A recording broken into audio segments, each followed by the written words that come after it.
Olá, sejam bem-vindos ao canal Segredo de Deus. Eu me chamo Elaine e hoje vamos continuar a série sobre a revelação do Anticristo. No vídeo de hoje falaremos um pouco sobre o imperador Constantino e sua influência sobre a igreja. Terminamos o vídeo anterior falando do imperador Diocleciano.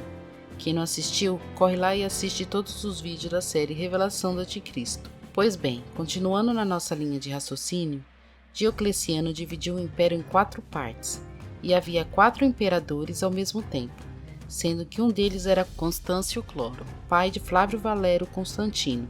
Constantino foi criado debaixo da tutela de Diocleciano, e cresceu vendo os cristãos sendo perseguidos e mortos pelo império, e tudo isso refletiu no seu governo tempos depois.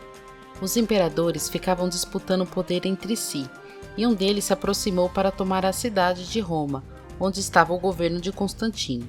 Constantino era devoto ao deus Sol, e em uma de suas preces, com o rosto voltado ao Sol, pedindo ajuda, teria aparecido um sinal no Sol, 2 letras X, P, que em grego são as iniciais da palavra Cristo, e ao fundo uma cruz, o que seria o nome de Cristo sobre uma cruz e um dizer: com esse sinal vencerás. Constantino costumava consultar os oráculos, que eram uma espécie de assessores que cuidavam da vida espiritual do império, fazendo presságio de acordo com os astros, dizendo se deviam ou não ir à guerra, ou se ganhariam ou se perderiam, e coisas desse tipo. Constantino então relata essa visão ao oráculo, que ouvindo tudo isso chega à conclusão de que eles deveriam pegar aquele símbolo e colocar nas armaduras e escudo dos soldados. E assim eles fazem, e vão para a batalha e vencem a guerra, e eles entendem que aquele sinal era realmente um sinal de Cristo. Então Constantino, diante de tudo isso, se declara cristão, e em 313 d.C., Constantino emite o Edito de Milão, permitindo que a igreja tenha liberdade de culto, o que dá início a um novo capítulo na história da igreja. Com a conversão de Constantino, a igreja então muda completamente. O cristianismo ganha status de religião do Estado, e no lugar dos cultos simples em casas e igrejas domésticas, os cultos passam a acontecer em templos suntuosos que o imperador manda construir. Helena, mãe de Constantino, também se converte ao cristianismo, e ela visita Jerusalém e traz muitas coisas de lá para ornamentar os templos construídos por seu filho. Ela também manda construir o Templo do Santo Sepulcro, o Templo da Natividade em Belém, e cria uma espécie de fundo assistencial para amparar as famílias carentes. Constantino muda a capital de Roma para Constantinopla, onde hoje fica Istambul. Agora, templos pagãos vão sendo destruídos ou sendo convertidos a templos cristãos. A igreja também vai ser usada de forma estratégica, pois agora ela é uma autoridade. Assim, essa igreja que era perseguida vira perseguidora, pois agora ela tem que lidar com situações em que ela vai ter que perseguir, até mesmo dentro do próprio cristianismo, quando surgia uma heresia e se formavam grupos difundindo ideias contrárias às escrituras. Com isso, houve a necessidade de se convocar um concílio em 325 d.C., o Concílio de Nicéia, a fim de se organizar a estrutura e base de fé da igreja. Os cristãos, por costume, faziam os cultos sempre ao nascer do sol, no primeiro dia da semana, porque a igreja era mais próxima do judaísmo, que descansava no sábado, conforme o costume judaico. E no domingo, bem cedo ao nascer do sol, havia celebração do culto matinal, para celebrar a ressurreição do primeiro dia da semana. Com isso, Constantino oficializa em todo o império que os domingos seria dedicado a Cristo.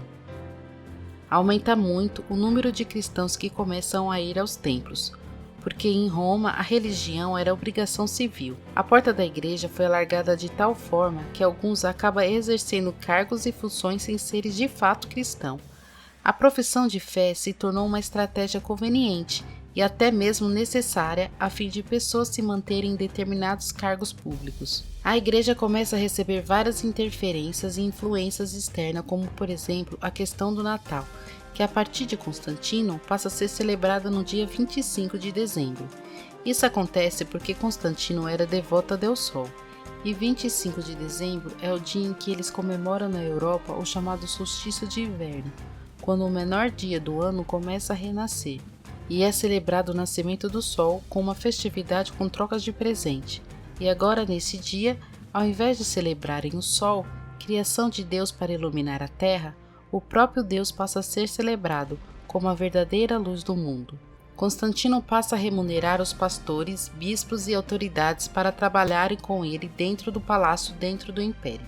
Esses bispos que trabalham juntamente com ele substituem os antigos oráculos, e então esses pastores passam a ser os seus conselheiros. Antes de uma batalha, se fazia um culto de preparação pelos soldados e comandantes pedindo a Deus que abençoasse a guerra. Os cristãos passam a orar pedindo a bênção de Deus para matarem homens, mulheres e crianças, pois as legiões romanas, que eram máquinas de matar, não tinham compaixão, sentimento ou piedade de ninguém, e agora era esse tipo de pessoa que a igreja enviava com a bênção de Deus. A igreja que era morta e perseguida por causa do nome de Deus, agora passa a contribuir com a perseguição em nome de Deus. Antes de Constantino, a igreja não tinha, mas era. Não tinha dinheiro, não tinha poder, não tinha prestígio, não tinha templos, mas era a essência. Depois de Constantino, a igreja passa a ter dinheiro, templos e poder, porém, a sua essência é comprometida. Em relação aos judeus, Constantino favorece Israel, pois ele era muito influenciado por sua mãe Helena. Então, a Terra Santa foi aberta para os cristãos e judeus, já que os judeus tinham sido expulsos da terra nos anos 70 por Roma pelo imperador Vespasiano. Constantino proibiu a crucificação, porque esse foi um ato que levou Jesus à morte. Ele também proibiu os espetáculos com gladiadores, pois também lembravam martírios de muitos cristãos.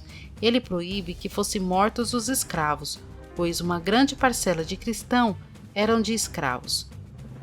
O imperador Constantino permite que os mártires cristãos fossem trazidos para dentro da cidade e templos cristãos, e nesse tempo começa a surgir o costume de sepultar os mortos dentro da igreja e templos. Constantino espera a vida toda para se batizar, pois tinha medo de ser castigado por Deus pelos seus pecados de problemas de guerras, crimes pessoais e idolatria, pois ele ainda frequentava os templos pagãos e participava de ritos, pois fazia parte da sua obrigação civil no cargo de imperador, sendo que alguns cultos eram feitos em sua própria homenagem, pois o imperador era considerado Deus para os romanos, e depois de confessado e finalmente se sentir em paz, ele pediu para ser batizado. No próximo vídeo falaremos sobre o futuro da igreja que acabou se fundindo com Roma, as pernas de ferro. Mas essa liga não deu muito certo, pois as trevas não têm comunhão com a luz, e Cristo, a rocha, onde a verdadeira igreja foi fundamentada, não deixará que sua igreja desmorone, e esta mesma rocha esmiuçará aqueles que não estiver fundada nela. Obrigada por ter me acompanhado até aqui, nos vemos no próximo vídeo.